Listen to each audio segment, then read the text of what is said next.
புஸ்தகம் 23வது சங்கீதம் 5ஆம் வசனத்தை வாசிக்க கேட்போம்.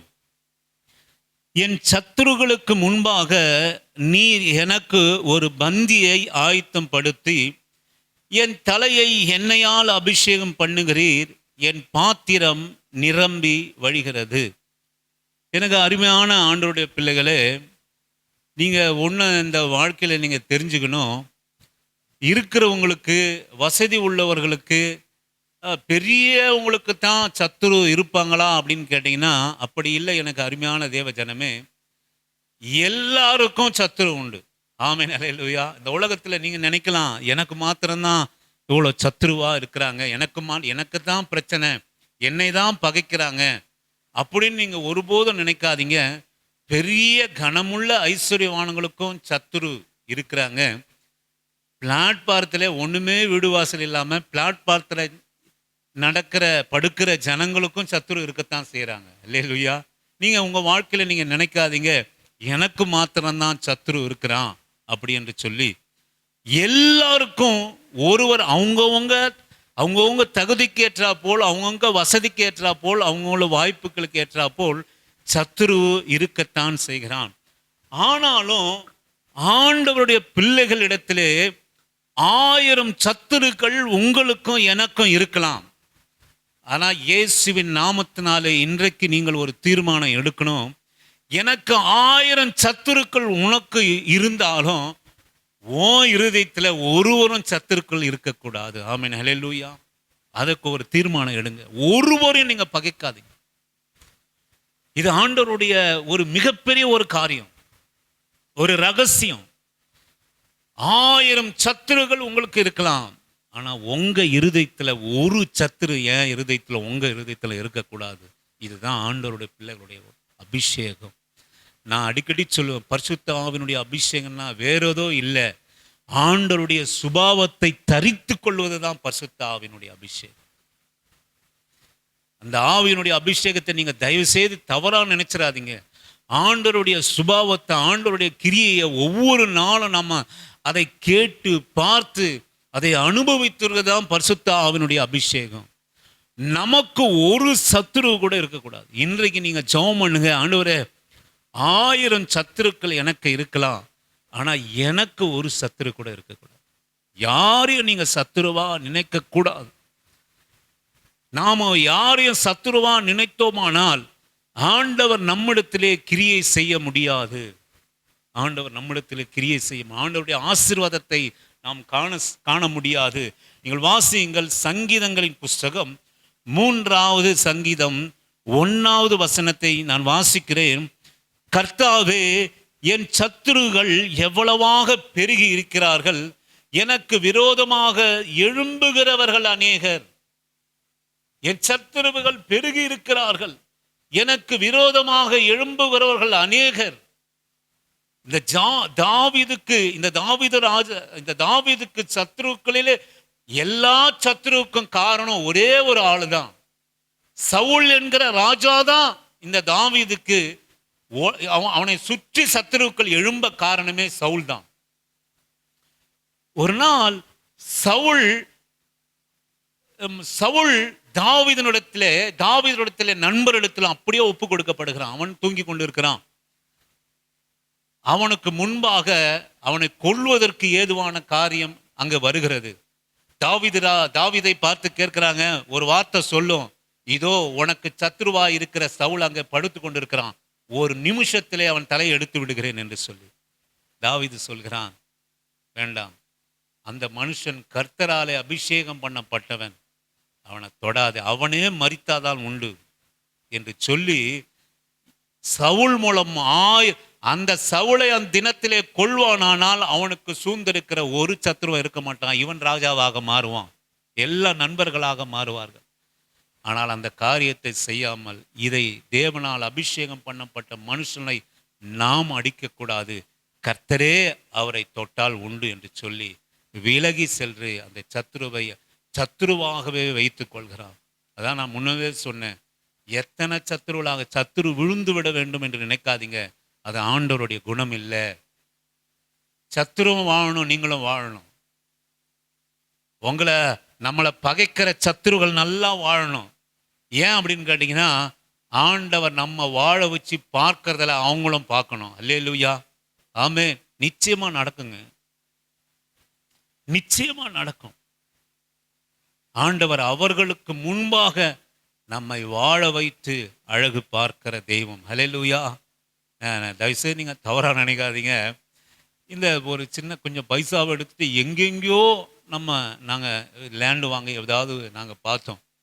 ஆனால் எங்கே கொண்டு போய் எங்களுக்கு எங்கே தான் ஆண்டவர் ஆசீர்வதிக்கிறாருன்னு கேட்டிங்கன்னா, யார் எங்களை சத்துருவான்னு நினைக்கிறார்களோ அவர்களுக்கு முன்பாக தான் நம்மை ஆசீர்வதிக்கிறார். அவர்களுக்கு முன்பாக தான் நம்ம ஆசீர்வதிக்கிறார். இந்த லேண்டு வாங்குவோன்னு ஒரு துளி கூட நாங்கள் நினைக்கல. ஆனால் எங்கே கொண்டு போய் நம்ம உயர்த்துறாருன்னா, நம்ம சத்துருவா நினைக்கல. தயவுசெய்து நீங்கள் அப்படி நினைக்காதீங்க.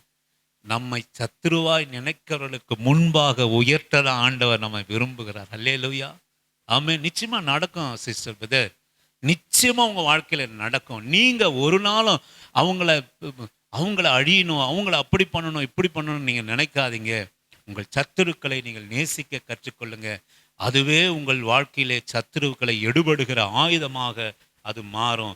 சங்கீதங்களின் புஸ்தகம் 18வது சங்கீதம் 3வது வசனத்தை நீங்கள் வாசிப்பீர்களானால், சங்கீதங்களின் புஸ்தகம், துதிக்கு பாத்திரராகிய கர்த்தரை நோக்கி கூப்பிடுவேன், அதனால் என் சத்துருகளுக்கு நீங்களாக்கி நான் ரட்சிக்கப்படுவேன். அல்லேலூயா.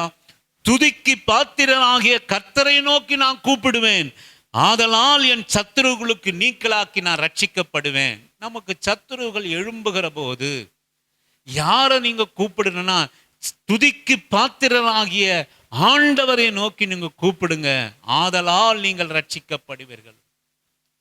ஆதலால் நாம் ரட்சிக்கப்படுவோம். நம்முடைய வேத புஸ்தகத்தில் நீங்கள் கவனிப்பீர்களானால், ஆதியாகமத்தினுடைய புஸ்தகம் 4வது சத்துரு நமக்கு எப்படி எழும்புகிறான் அப்படின்னு சொல்லுவோமானால், இந்த சத்துரு எழும்புவதற்குண்டான காரியமே என்னன்னு அப்படின்னு கேட்டீங்கன்னா, உங்க மேல இருக்கிற பொறாமைகள். இன்னைக்கு சத்துரு ஏன் தான் எழும்புகிறான் நம்ம மேல சொல்லுங்க? நான் ஏற்கனவே சொல்லிட்டேன், நீங்க பெரிய ஐஸ்வர்யவானா இருக்கணும்ன்றது இல்லை நீங்க சத்துருவை சம்பாதிப்பதற்கு. உங்க லெவல்ல நம்ம லெவல்ல சத்துருக்கள் இருப்பாங்க.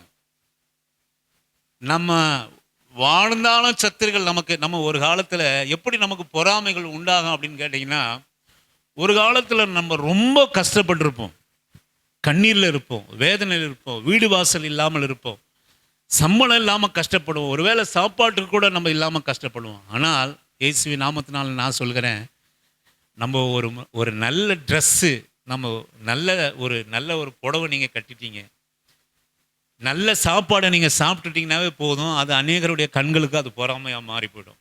ஆமாம். நீங்கள் பெரிய பெரிய ஐஸ்வர்யா வாங்கணும், கார் வாங்கணும், பிளைட் வாங்கணும் அப்படிலாம் இல்லை. ஒரு நாள் நம்ம கஷ்டப்பட்டுருப்போம் வாழ்க்கையில். ஆனால் இன்னைக்கு ஒரு சமாதானமாக ஒரு வேளை சாப்பாடு சாப்பிட்டாவே அது அடுத்தவனுடைய கண்களுக்கு பொறாமையாக இருக்கும். ஆமேன். அல்லேலூயா, ஆமேன், ஆமேன். ஒரு சம்பவத்தை நான் சொல்கிறேன், அடிக்கடி நான் சொல்லுவேன். நான் தாய் தகப்பன் இல்லாத வாழ்ந்த காலத்தில் சாப்பாட்டுக்கு கஷ்டம், எல்லாத்துக்கும் கஷ்டம்.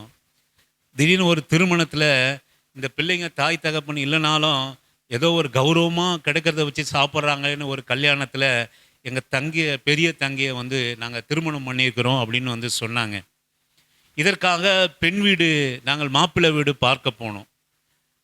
இயேசுவின் நாமத்தினால நான் சொல்கிறேன், நான் இன்றைக்கும் ஒவ்வொரு ஆசீர்வாதத்தையும் நான் ரசித்து வாழ்கிறவன். இன்றைக்கும் ஒவ்வொரு காரியத்தையும், வீடானாலும் வாசல் ஆனாலும் செடி ஆனாலும் பூவானாலும் இதில் தான் என்னுடைய சந்தோஷம் இருக்கிறது. ஏன் என்று சொல்லுவோமானால், இவைகளுக்கெல்லாம் ஒரு நாள் கஷ்டப்பட்ட, ஒரு வேளை ஒரு குடிசை நமக்கு இருக்குமா, ஒரு ஒரு ஒரு செடி நம்ம வைக்க முடியுமா, ஒரு பூவை நம்ம இடத்துல வச்சு பார்க்க முடியுமா அப்படின்லாம் நான் வேதனைப்பட்ட காலம் உண்டு. அப்போ அந்த மாப்பிள்ளை வீட்டுக்கு நாங்கள் போகிறோம்.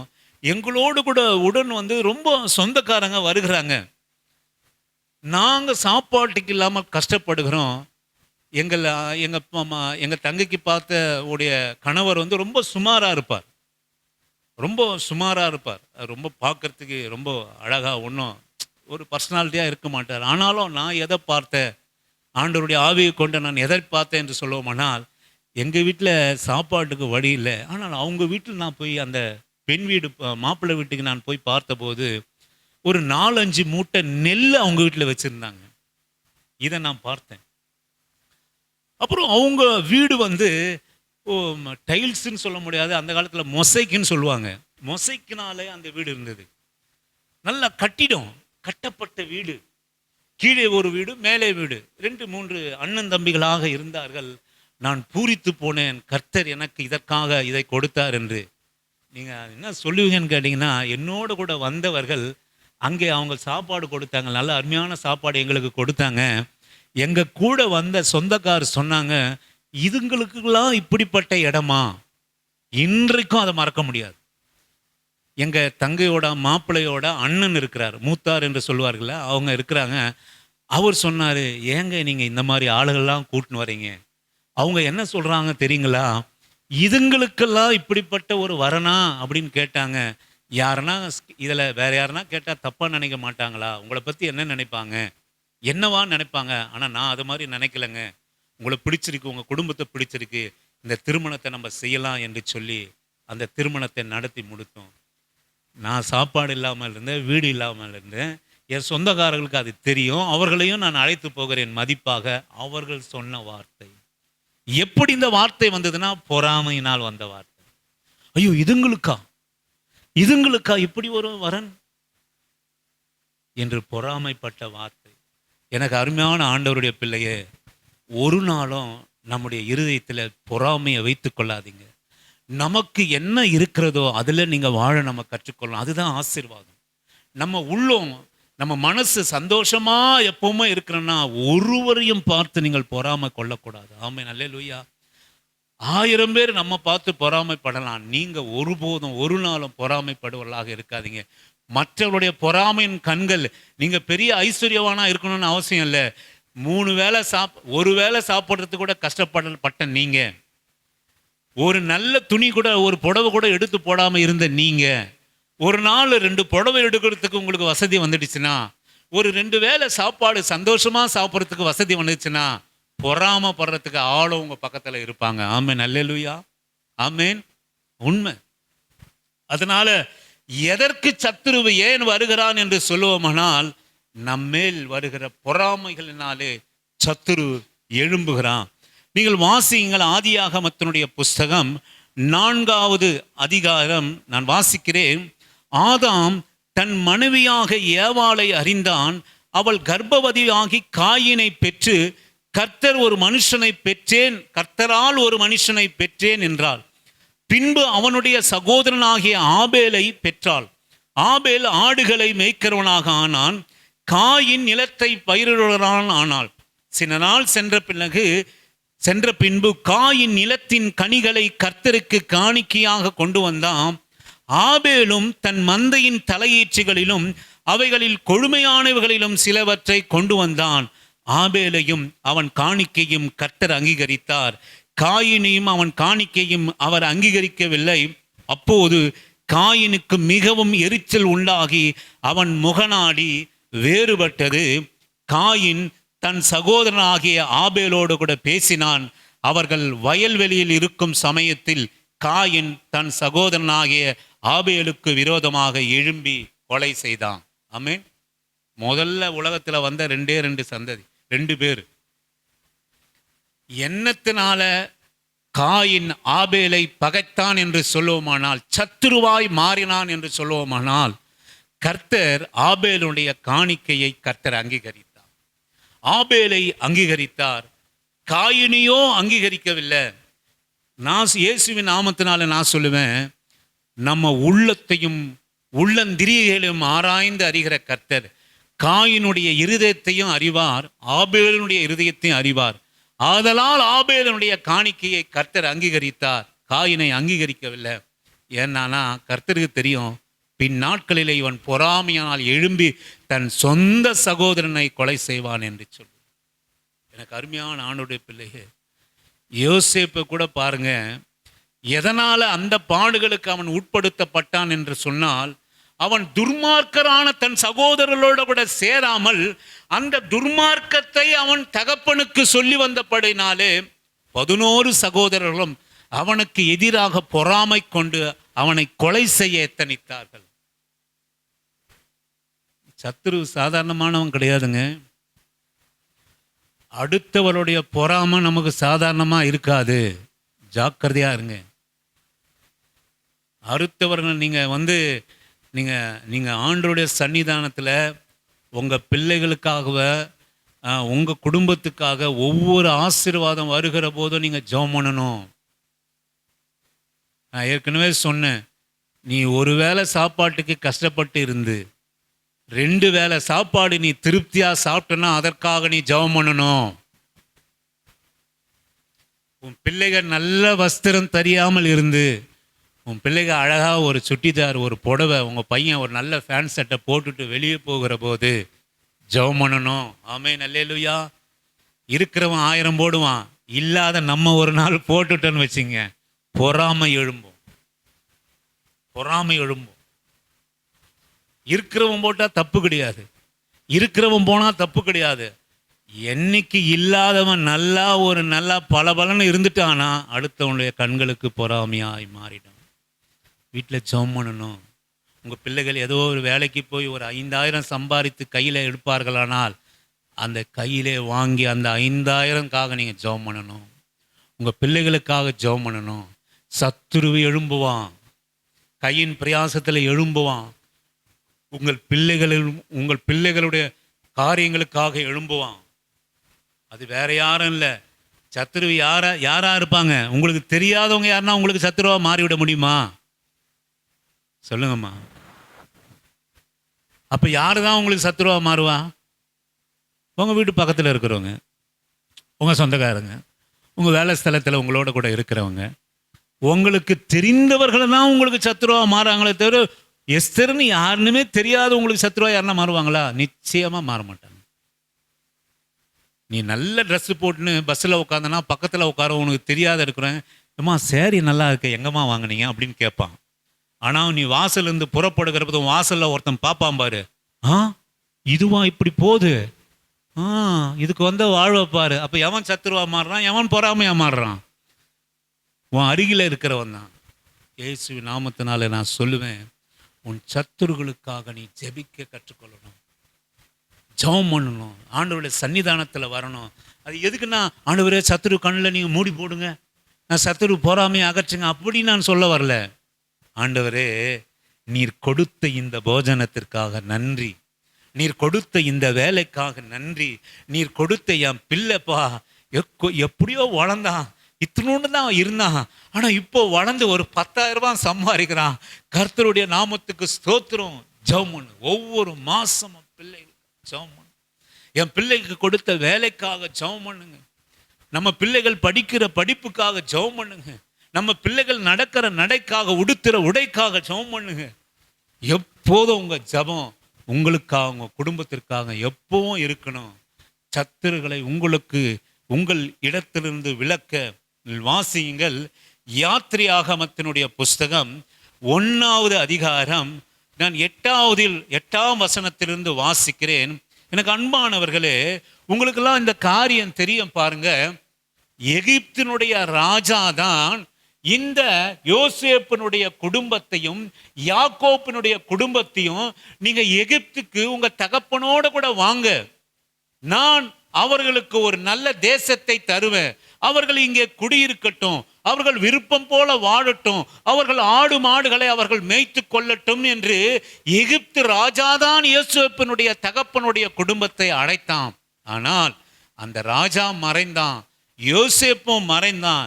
இன்றைக்கு என்ன நிலைமை அப்படின்னு கேட்டீங்கன்னா, யோசேப்பை அறியாத புதிய ராஜன் ஒருவன் எகிப்திலே தோன்றினான். அவன் தன் ஜனங்களை நோக்கி, இதோ இஸ்ரவேல் புத்திரராகிய ஜனங்கள் நம்மிலும் ஏராளமானவர்களும் பலத்தவர்களுமாக இருக்கிறார்கள். அவர்கள் பெருகாதபடிக்கும் ஒரு யுத்தம் உண்டானால் அவர்களும் நம்முடைய பகைஞரோடு கூட கூடி நமக்கு விரோதமாக யுத்தம் பண்ணி தேசத்தை விட்டு புறப்பட்டு போகாதபடிக்கும் நாம் அவர்களை குறித்து ஒரு உபாயம் பண்ண வேண்டும் என்றான். அப்படியே அவர்களை சுமை சுமக்கிற வேலையிலும் வேலையினால் ஒடுக்கும்படிக்கு அவர்கள் மேல் விசாரக்காரனை வைத்தார்கள். அப்போதும் அவர்கள் பார்வோனுக்காக பித்தோம் ராமசேஸ் என்னும் பண்டகசாலையை பட்டணங்களை கட்டினார்கள். ஆனாலும் அவர்களை எவ்வளவு ஒடுக்கினார்களோ அவ்வளவாய் அவர்கள் பலுகி பெருகினார்கள். ஆகையால் அவர்கள் இஸ்ரவேல் புத்திரரை குறித்து எரிச்சல் அடைந்தார்கள் என்று வேதம் சொல்லுகிறது. நீங்கள் வாசி, எகிப்தியர் இஸ்ரவேல் புத்திரரை கொடுமையாக வேலை வாங்கினார்கள். நான் சொல்லுவேன், எவ்வளவு நம்மை ஒடுக்குகிறார்களோ அவ்வளவாக நம்மை விருத்தி அடைய செய்வார் ஆண்டவர். நம்முடைய ஜெபம் இப்படி இருக்கணும். சத்துருக்கு முன்பாக இதே எகிப்தில் தான் அவர்கள் தான் அடைத்தார்கள், வாங்க இங்க இருங்க. ஆனால் ஒரு பெருக்கம் வந்தபோது, ஒரு உயர்வு வந்தபோது, ஒரு மகிமை வந்தபோது, ஒரு கணம் வந்தபோது, நான் ஏற்கனவே சொன்னது போல ஆண் பிள்ளைகளை கூட சாகடிக்கணும். இந்த இஸ்ரவேல் ஜனங்களுடைய ஆண் பிள்ளைகளை அவர்கள் சாகடித்தார்கள். பெண் பிள்ளைகளா வளரட்டும், ஆண் பிள்ளைகள் இவர்கள் பெருகாதபடிக்கு ஆண் பிள்ளைகளை கொன்று போடுங்கள் என்று பொறாமையினாலே சத்துரு எழும்பினான். ஆனால் வேதம் சொல்கிறது, எனக்கு அருமையான கர்த்தருடைய பிள்ளையே, இவன் சத்துருவா நினைக்கவே இல்லை. அவன் சத்துருவா நினைச்சாலும் இவன் கடமையை எகிப்திலே செய்தான். அவனுக்காக பார்வோனுக்காக பித்தோம் ராமசேஸ் என்னும் பண்டகசாலை பட்டணங்களை கட்டினாங்க. இவன் ஒரு நாளும் அவனை எதிரியா நினைக்கல. இவன் ஒருபோதும் அவன் அந்த ராஜாங்கமே இவர்களை எதிரியாய் நினைத்தது. இவர்களுடைய ஆண் பிள்ளை எல்லாம் கொல்ல வேண்டும் நினைத்தது. கடுமையாக வேலை வாங்க வேண்டும் என்று நினைத்தது. ஆனால் இவர்கள் ஒரு நாளும் அந்த எகிப்திய ஜனங்களை அடிமைகளாக சத்துருவாக நினைக்காமல், அவர்கள் மேல் பொறாமை கொள்ளாமல் இவர்கள் கடமையை கர்த்தருக்கு நேராக செய்தார்கள்.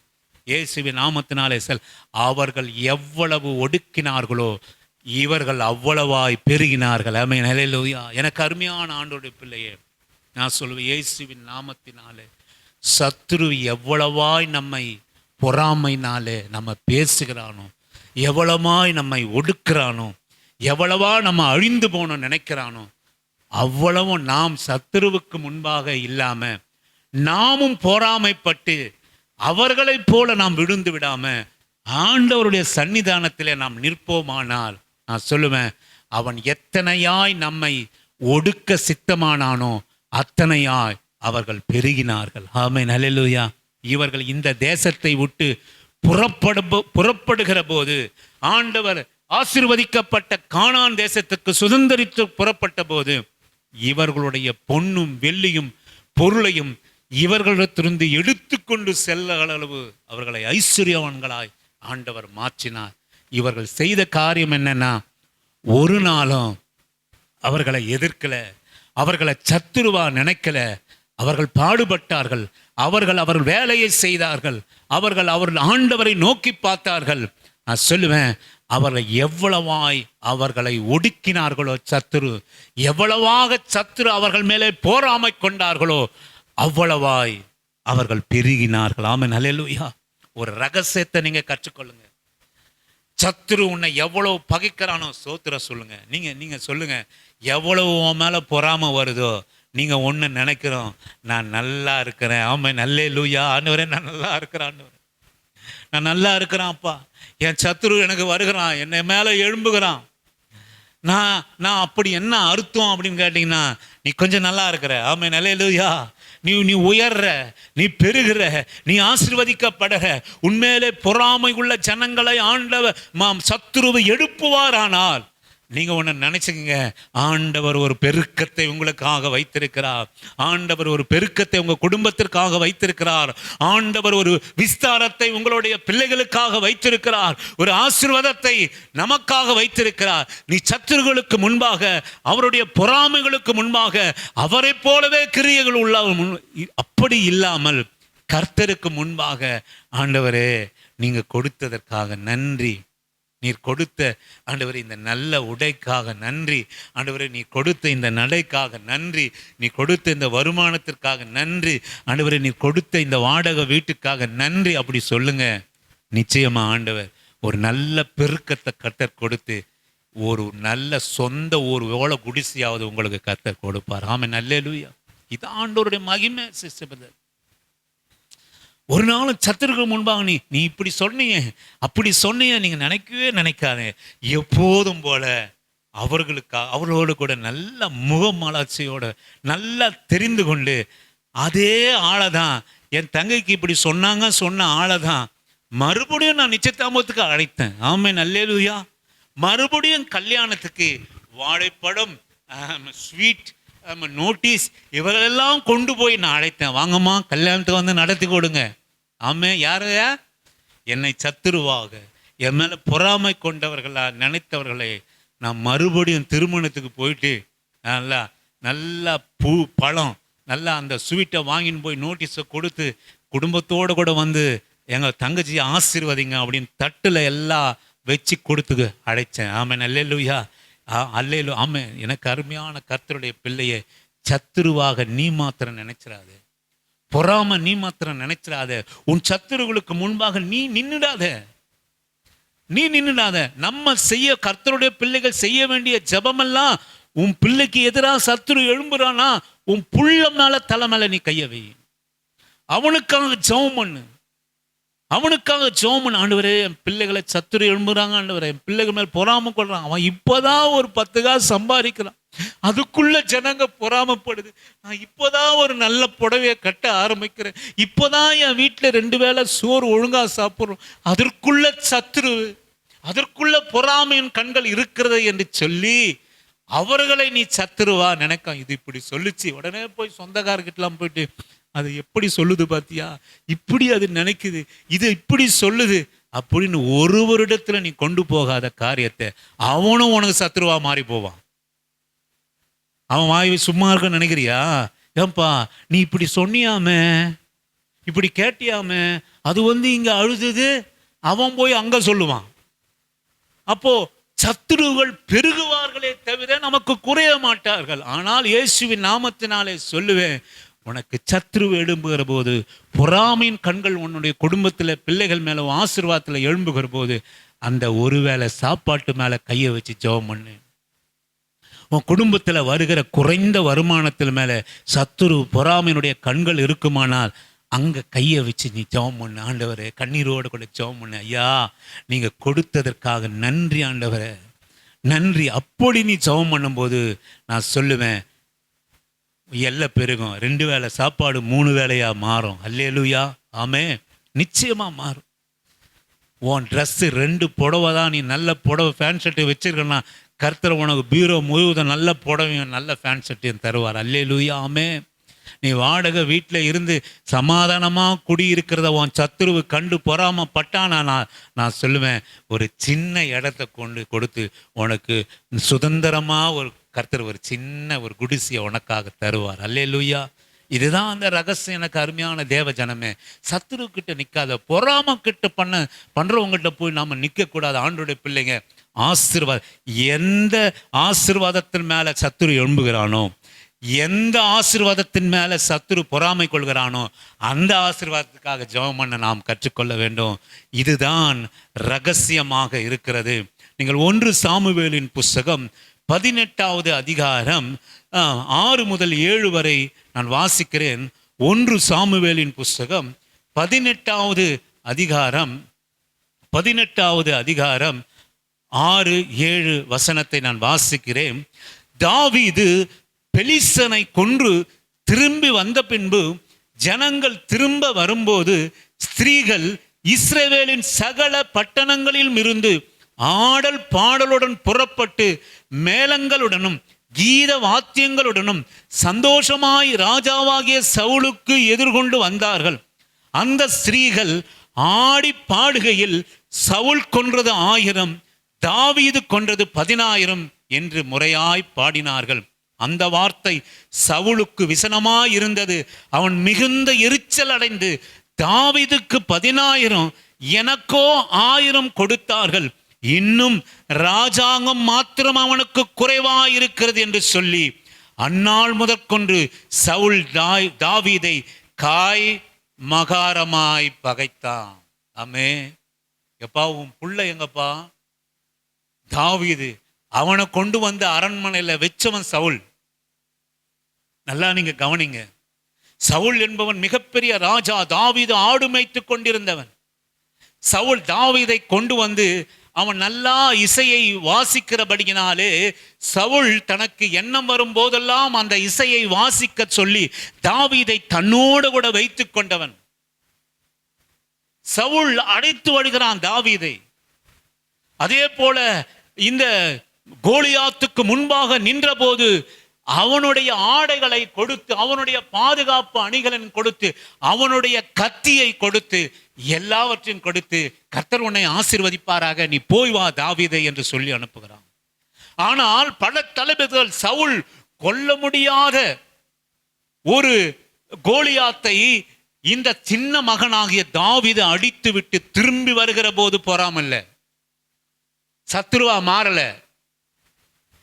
அவன் கொல்ல, ஐயோ நான் என்னால கொல்ல முடியலையே, இவன் கொண்டுட்டானே, சின்ன பையன் கொண்டுட்டானே, அந்த இடத்துல பொறாமை இல்லை, சத்துருவா மாறல, பகை இல்லை, பொறாமை இல்லை. ஆனால் அங்கே வெற்றி பெற்று திரும்புகிற போது எல்லா ஊர் ஜனங்கள் எல்லாம் மேல தாளங்களோடு ராஜாவை வரவேற்கிறார்கள், ராஜ படைகளை வரவேற்கிறார்கள்.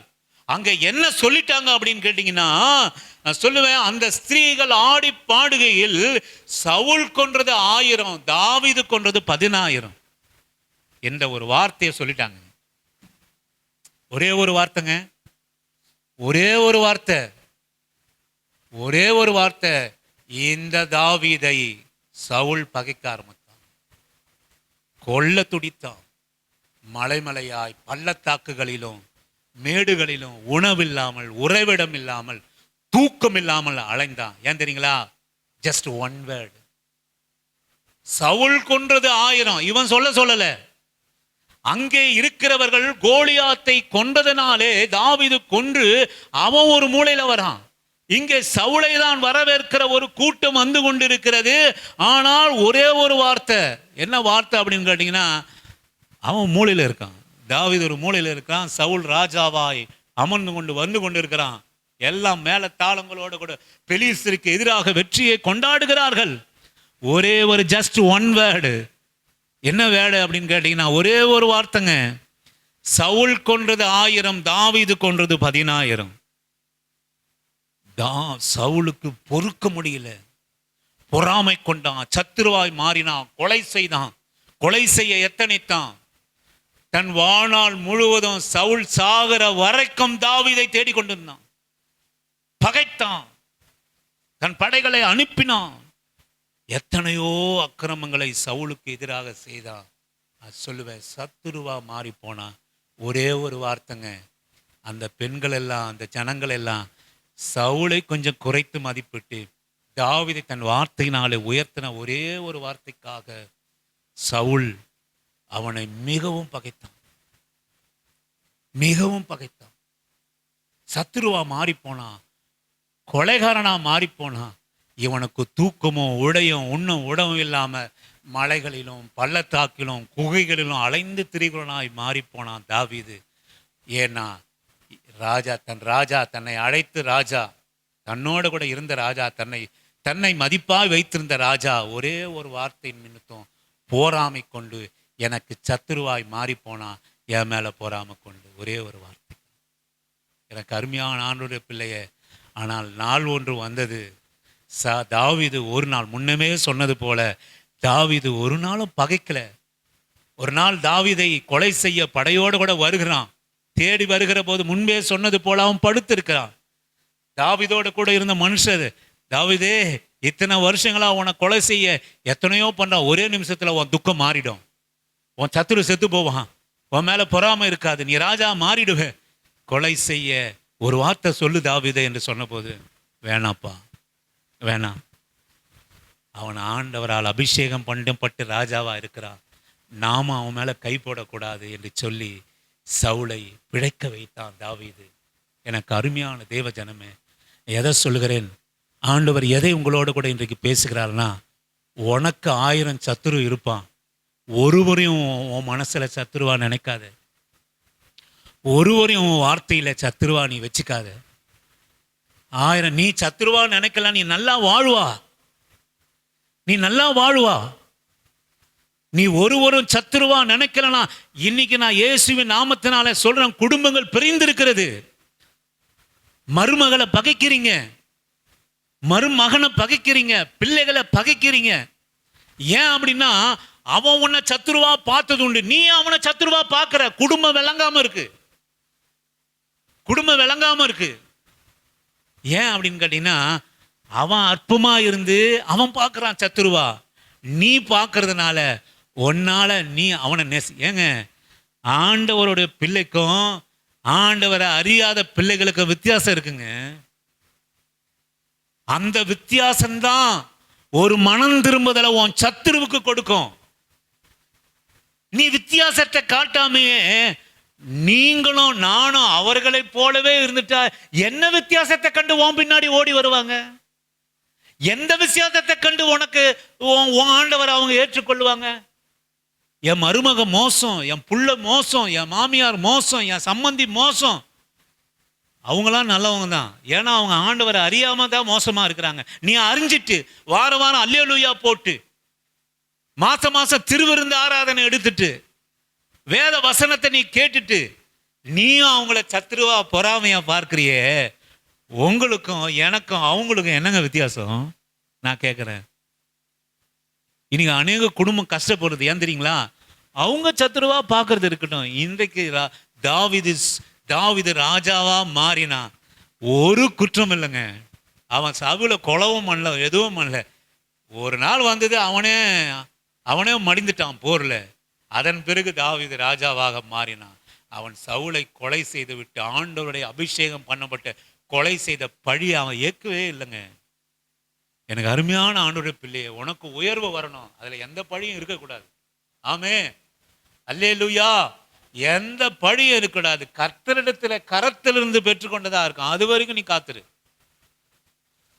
அது வரைக்கும் காத்துரு. ஏங்க, எதுக்குங்க மருமகள்னு பேரை வச்சாங்க? எதுக்கு மருமகன் பேரை வச்சாங்க? ஓம் புள்ளைய போலையவே அந்த மகளையும் பார்க்கணுன்றதுக்கு தானே. அப்படித்தானுங்க.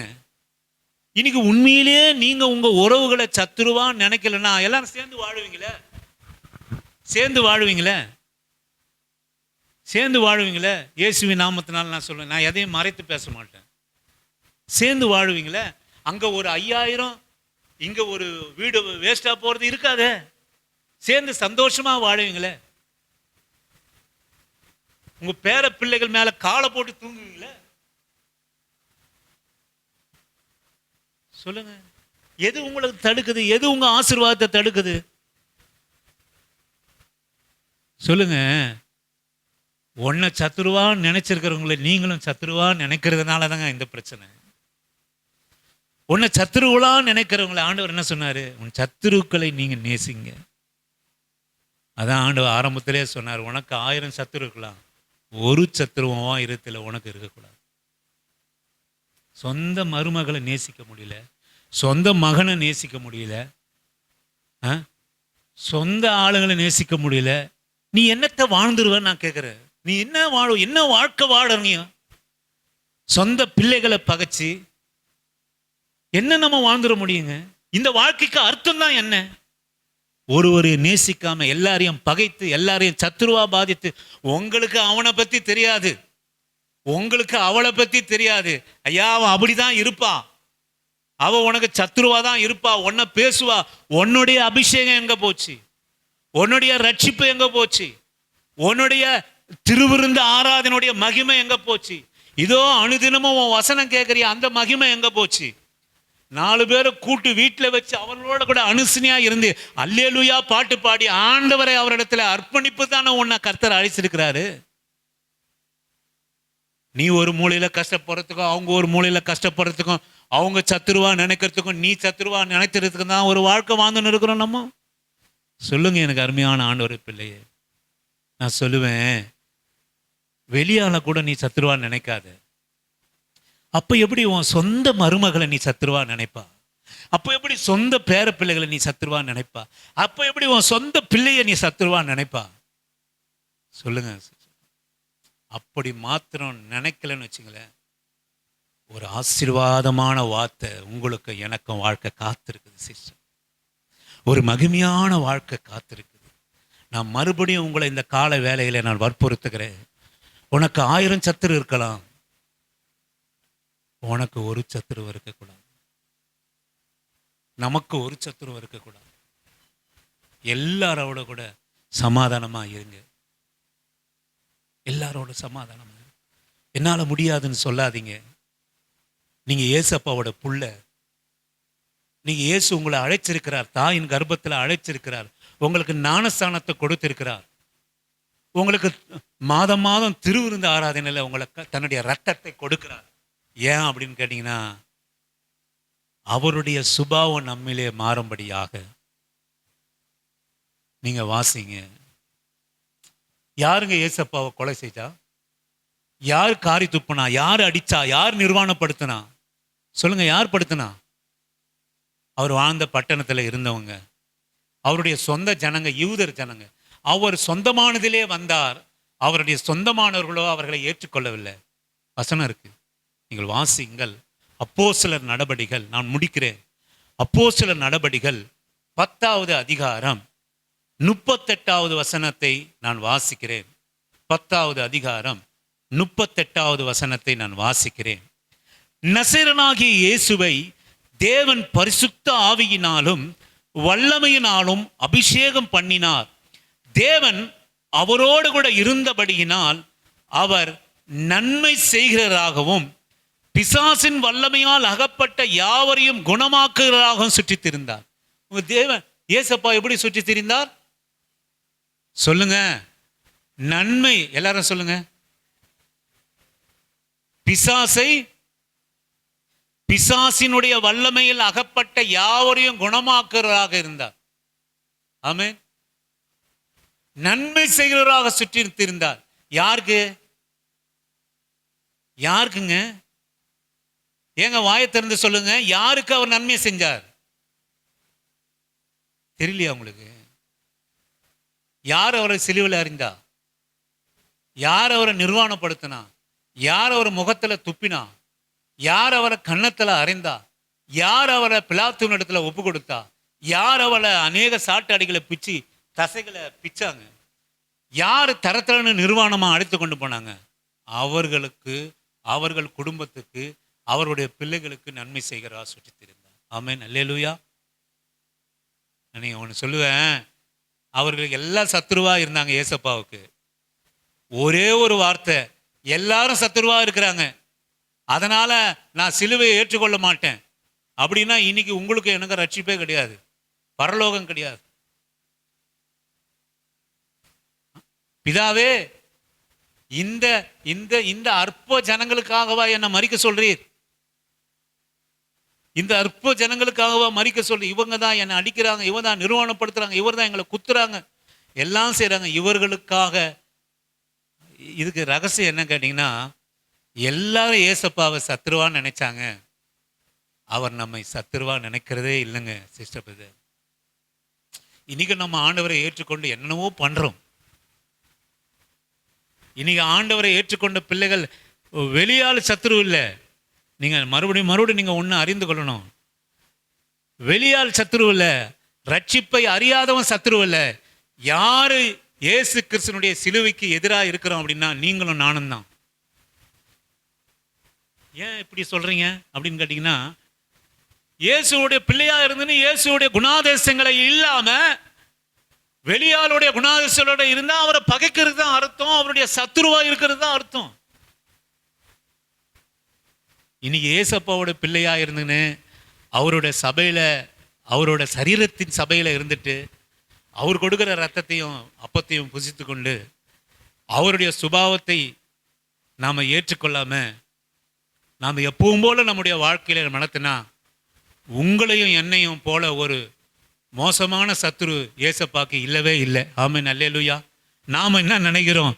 ஆண்டவரே, அவன் உன்னை ஏற்றுக்கொள்ளவில்லை, நான் எவ்வளவோ சொல்கிறேன், அவன் ரட்சிப்பை ஏற்றுக்கொள்ளவில்லை, அவன் உனக்கு சத்துருவா இருக்கிறான் என்று நாம் நினைக்கிறோம். ஆனா ஆண்டவர் நான் சொல்றாரு, அவன் ஏற்றுக்கொள்ளனால ஒரு நாள் அவன் ஏற்றுக்கொள்ளுவான். நீ எனக்கு சத்துருவா இருக்கிறதுனால தான் உன் புள்ள உன் பொண்டாட்டி உன் மனைவி புருஷன் இன்னும் எனக்கு சத்துருவா இருக்கிறான். நீ எனக்கு சத்துருவா இல்லைன்னா அவன் எப்போ எனக்கு உறவா மாறி போயிட்டு இருப்பான். ஆமென். நீ என்ன உன் வீட்டில் சத்துருவா காட்டி கொடுக்குற, உன் குணம் அப்படி காட்டி கொடுக்குற, உன் குணம் அப்படி காட்டி கொடுக்குது. நான் சொல்லுவேன், இயேசுவின் நாமத்தினாலே எனக்கு அருமையான கர்த்தருடைய பிள்ளையே, ஆண்டவருடைய பிள்ளையாக இருந்தாலும் ஆண்டவருடைய வசனத்துக்கு கை கொள்ளவில்லை என்றால் ஆண்டவருக்கு சத்துருக்களாக நீங்களும் நானும் இருப்போம். ஆமென், ஆமென். நான் சொல்லுவேன், ஆண்டவருக்கு 1000 சத்துரு இருந்தான், ஆனால் ஒருவரையும் கர்த்தர் சத்துருவா இல்லை. நான் சொல்ல, சிலுவையிலே அங்கே மரண பரியந்தத்தில் அங்கே சிலுவையிலே இருந்துட்டு, பிதாவே இவர்களுக்காக மன்னியும், செய்வது என்னதென்று தெரியாமல் செய்கிறார்கள். ஆமென். ஜெபம் பண்றாருங்க. எங்க? சிலுவையில. கரத்துல ஆணி, முள்முடி தலையில, காலில் ஆணி, விழாவில காயம், கடைசியில மரிக்க போகிற தருவாய், பிதாவே இவர்களுக்கு மன்னியும், செய்வது இன்னதென்று அறியாமல் செய்கிறார்கள் என்று. அப்பவும் ஒருவரையும் சத்துருவா அவர் நினைக்கல சிஸ்டர் பிரதர். அவர் அப்படி நினைக்காதனால தான் உலகத்துக்கே ஆசீர்வாதம், உலகத்துக்கே ரட்சிப்பு வந்தது. எனக்கு அருமையான கர்த்தருடைய பிள்ளையே, 1000 பேர் எனக்கும் உங்களுக்கும் சத்துரு இருந்தாலும் நீங்க ஒருவரையும் சத்துருவா பார்க்காதீங்க, ஒருவரையும் சத்துருவா நினைக்காதீங்க, ஒருவரும் சத்துருவா பேசிடாதீங்க. நான் சொல்லுவேன், அது எதை கொடுக்கும்னா, எது நிமித்தம் உங்களுக்கு சத்ருவா இருக்கிறானோ, எது நிமித்தம் போராம உண்டா இருக்கிறதோ, மிகப்பெரிய ஆசீர்வாதம், மிகப்பெரிய ஆசீர்வாதத்தில் கர்த்தர் உங்களையும் என்னையும் நடத்துவார். ஆமென், அல்லேலூயா. இதுதான் சிஸ்டர் ரகசியம், இதுதான் பிரதர் ரகசியம். அவர் நன்மை செய்கிறவராய் சித்தித்திருந்தார், அவர் நன்மை செய்கிறவராய் அவர் சுற்றிட்டார். நீங்க மத்தேயு சுவிசேஷ புத்தகம் 27:13 வசனத்தை நீங்க வாசிங்க. பிலாத்துவினிடத்தில் ஆண்டவரை ஒப்பு கொடுத்த போது, நான் முடிக்கிறேன், மத்தேயு சுவிசேஷ புத்தகம் 27 வசனத்தில் பிலாத்து இப்படியாக சொல்கிறான், அவரை ஒப்பு கொடுத்த போது, அப்போது தேசாதிபதி 27 வசனத்தை நான் வாசிக்கிறேன். அப்போது பிலாத்து அவரை நோக்கி, இவர்கள் உன்மேல் எத்தனையோ குற்றங்களை சாட்டுகிறார்களே, நீ அவைகளை கேட்கவில்லையா என்றான். என்ன அருமையான வார்த்தை பாருங்க. எவ்வளவோ குற்றங்களை சாத்துறாங்க, நீங்க எதுவுமே பேசாம இருக்கிறீங்களே. அடுத்து நீங்க 17 வசனத்தை நீங்க கவனிங்களே. பொறாமையினாலே அவரை ஒப்பு கொடுத்தார்கள் என்று பிலாத்து அறிந்து. எதனால் ஒப்பு கொடுத்தாங்க? பொறாமையினால. பிரதான ஆசாரியர், பரிசேயர், சதிசேயர் பொறாமையில ஒப்பு கொடுத்தாங்க. ஏசப்பாவை எதனால ஒப்பு கொடுத்தாங்க? ஏன் சத்ருவா மாறினாங்க? பொறாமையினால. இவன் பரிசேயன், வேத பாருங்க, எல்லாம் பெரிய பக்தி உள்ளவன். இவனுக்கு நேர்மாறாக ஆண்டவருடைய சுவிசேஷம், ஆண்டவருடைய அற்புதம், மரித்தோர்களை உயிரோடு கூட எழுப்புறார், குருடருக்கு பார்வை அளிக்கிறார், பிசாசுகளை விரட்டுகிறார் ஒரே வார்த்தையினாலே. சொல்றேன், இவ்வளவு நாளா நான் தேவாலயத்தில் இருக்கிறேன், நான் வசனத்தை எல்லாம் சொல்றேன், என்ன மதிக்காம இதோ இப்போது வந்த இயேசுவை, அவர் செய்கிற அற்புதம் தாழ முடியல, ஜனங்கள் எல்லாம் அவர்களை பின்பற்றி போகிறார்களே, ஐயோ என்று இவர்கள் தலையில் அடித்துக் கொண்டு பொறாமையினால ஒப்பு கொடுத்தாங்க. பொறாமையினால இயேசு கிறிஸ்துவை ஒப்பு கொடுத்தாங்க. எனக்கு அருமையான ஆண்டவருடைய பிள்ளையே, உனக்கு எதிராக எத்தனை பொறாமை நடந்தாலும் நீ அதை பற்றி கவலைப்படாத. ஆண்டவரிடத்தில் ஒப்புக்கொடு. எதன் மேலே அவர்களுடைய கண்கள் பொறாமைப்படுகிறதோ அதன் மேலே ஆண்டவரிடத்தில் கரத்தில் நீ ஒப்புக்கொடு. ஒருவேளை உன் குடும்பத்தில், நீ சம்பாதிக்கிற பணத்தில், உன் வீடுகளில், கர்த்தர் உனக்கு கொடுத்திருக்கிற பிள்ளைகளில், அவர்கள் சம்பாதிக்கிற சம்பாத்தியத்தில் யாராவது பொறாமை கண்கள் இருக்குமானால் அவர்கள் மேலே நீ பொறாமைப்படாது, அவர்களை நீ சத்துருவா நினைக்காது, அவர்களுடைய வார்த்தைக்கு நீ சத்துருவா மாறாது. மாறாக ஜெபம், உனக்காக, உன் வீட்டுக்காக, உன் பிள்ளைகளுக்காக கர்த்தரிடத்துல ஒப்புக்கொட்டு நன்றி சொல்லி மனமகிழ்ச்சியோடு கூட நீ ஆண்டவருக்கு ஜெபம் பண்ணு. அந்த பொறாமை, அந்த சத்துரு உங்களை மேற்கொள்ளவே முடியாது. ஆமென். அந்த ஆசீர்வாதத்தை அவன் எடுத்து போல, மற்றவர்களுடைய பொறாமையும் சத்துருத்தனமும் ஆசீர்வாதத்தை எடுக்க முடியாதுங்க, எடுக்க முடியாது. எப்போ அப்படின்னு கேட்டீங்கன்னா, நீங்களும் பொறாமப்படாம, நாமளும் சத்துருவாக இல்லாம ஆண்டவரிடத்துல நம்முடைய ஆசீர்வாதத்தை ஒப்பு கொடுத்தாமானால் ரெட்டிப்பா மாறும். அல்லேலூயா. மற்றவருடைய கண்ணு, மற்றவருடைய பொறாமை, பிசாசு, எந்த பிசாசும் உங்ககிட்ட கிரியை செய்ய முடியாது. எந்த பிசாசும் நம்ம கிட்ட கிரியை செய்ய முடியாது. எந்த பொறாமையும் கண்களையும் கிரியை செய்ய முடியாது. எந்த சத்துருவும் உன் குடும்பத்தில் கிரியை செய்ய முடியாது. உன் ஆசீர்வாதத்தை தடை பண்ணி போட முடியாது. உன்னுடைய எந்த பிசாசும் உன்னுடைய ஆசீர்வாதத்தை தடை பண்ணி போட முடியாது. எப்போ அப்படின்னு கேட்டீங்கன்னா, நீயும் பொறாமப்பட்டு நீயும் சத்துருவா பற்றவர்களுக்கு மாறாம உன் ஆசீர்வாதத்தை ஆண்டவர்கிட்ட ஒப்புக்கிட்டு ஜெபம் பண்ணா, ஒருவரும் உனக்கு எதிராக உன் பொறாமையின் கண்கள் உன்னை மேற்கொள்ளவே முடியவே முடியாது. எனக்கு அருமையானால் வாசியுங்கள். 2 சாமுவேல், நான் கடகன்னு ரெண்டு வசனத்தை கொடுத்து விட்டு நான் முடிக்க விரும்புகிறேன். 2 சாமுவேலின் புஸ்தகம் 22வது அதிகாரம் 18-19 உங்களை வாசிக்கும்படியாக அன்பாக கேட்கிறேன். 2 சாமுவேலின் புஸ்தகம் 22வது அதிகாரம் 18-19 வாசிக்கும்படியாக. 22வது அதிகாரம் 18-19. என்னிலும் பலவானாய் இருந்த என் பலத்த சத்துருவுக்கும் என் பகையினருக்கும் என்னை விடுவித்தார். ஆமென், அல்லேலூயா. நீங்க கடைசியில என்ன சொல்லுவீங்க அப்படின்னு கேட்டீங்கன்னா, கடைசியில தாவீது என்ன சொன்னா அப்படின்னு கேட்டீங்கன்னா, எனக்கு அருமையான கர்த்தருடைய ஜனம், நீங்க வசனத்தை கவனிங்க. என்னிலும் முடிவு என்ன அப்படின்னு கேட்டீங்கன்னா, நீங்க ஆண்டவருடைய சுபாவத்துல மாத்திரம் இருந்துட்டீங்கன்னா முடிவு என்ன? எத்தனை பெரிய பலவானா உன சத்துரு இருந்தாலும், எத்தனை பெரிய அவன் உன் மேல பொறாமப்பட்டாலும், என்னிலும் பலவானா இருந்த என் பலத்த சத்துருவுக்கும் என் பகையினருக்கும் என்னை விடுவித்தார். என் ஆபத்து நாளிலே எனக்கு எதிரிட்டு வந்தார்கள், கர்த்தரோ எனக்கு ஆதரவா இருந்தார். ஆமென், ஆமென்.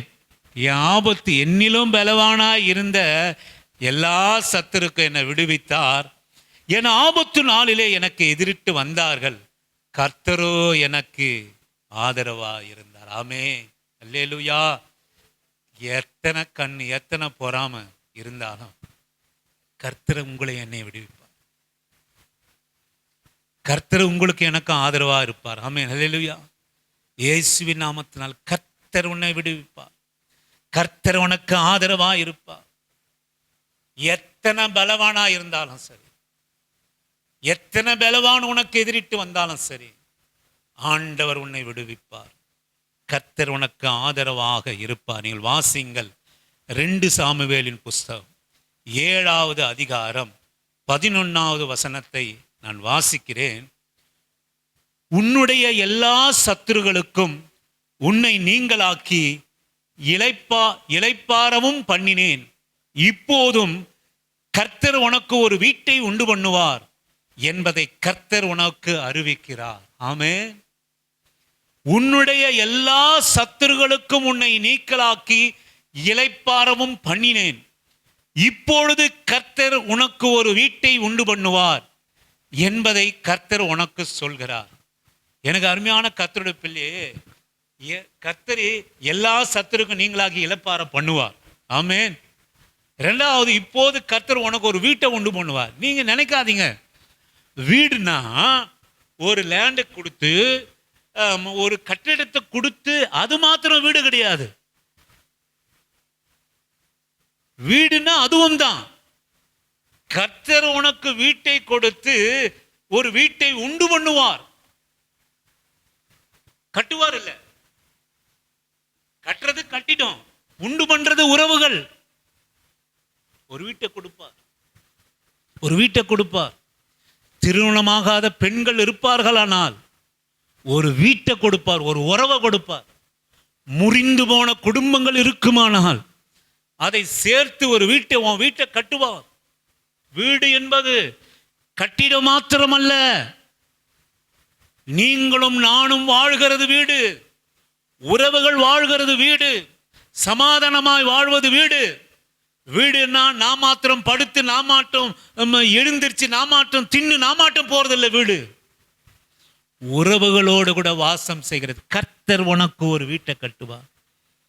வீடுனா கட்டிடம் அல்ல, உறவு. உங்க பிள்ளைகளுக்கு ஒரு நல்ல மருமகளை கொடுப்பார். உங்க பிள்ளைக்கு நல்ல ஒரு மருமகனை கொடுப்பார். அந்த கர்த்தர் கொடுக்கிற வீட்டில் நீ சந்தோஷமா உறவுகளோட கூட நீ வாழ்ந்திருப்பா. அல்லேலூயா, அல்லேலூயா, ஆமென்.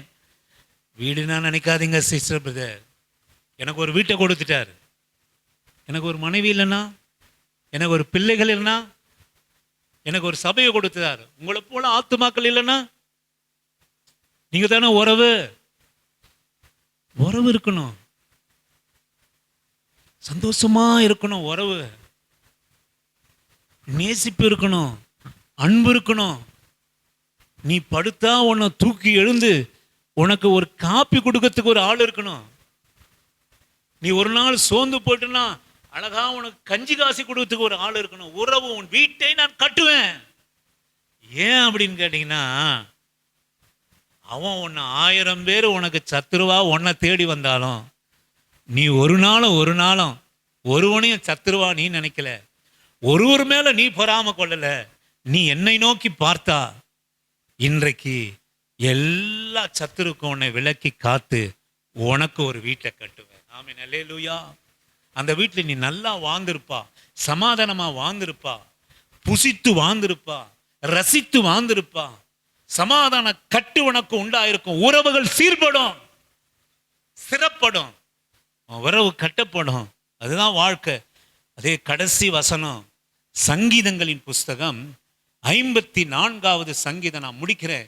54வது சங்கீதம் 7ஆம் வசனத்தை வாசிக்கும்படியாக உங்களை அன்போடு கூட நான் அழைக்கிறேன். சங்கீதங்களின் புஸ்தகம் 54:7 நான் வாசிக்கிறேன். அவர் உற்சாகத்தோடு கூட நான் உமக்கு பலியிடுவேன். கர்த்தாவே, உமது நாமத்தை நான் துதிப்பேன். அது நலமானது. அவர் எல்லா நெருக்கத்தையும் நீக்கி என்னை விடுவித்தார். என் கண் என் சத்துருக்களில் நீதி சருக்கட்டுதலை கண்டது. ஆமென், அல்லேலூயா. இந்த வசனத்தெல்லாம் நீங்க கர்த்தருக்கு ஸ்தோத்திரம். அவர் என்னை எல்லா நெருக்கத்துக்கும் என்னை நீக்கி விடுவித்தார். என் கண், இதை எல்லாரும் நீங்க சொல்லுங்களேன். என் கண், எல்லாரும் சொல்லுங்க. என் கண், நல்ல சத்தமா சொல்லுங்க. என் கண் என் சத்துருக்களில் நீதி சருக்கட்டுதலை கண்டது. உங்க கண்ணு காணும். இவ்வளவு சத்துரு, நீங்க பொறுமையாருங்கன்றீங்களே. 1000 சத்துரு இருந்தாலும் உனக்கு ஒரு சத்துரு இருக்கக்கூடாது சொல்றீங்களே.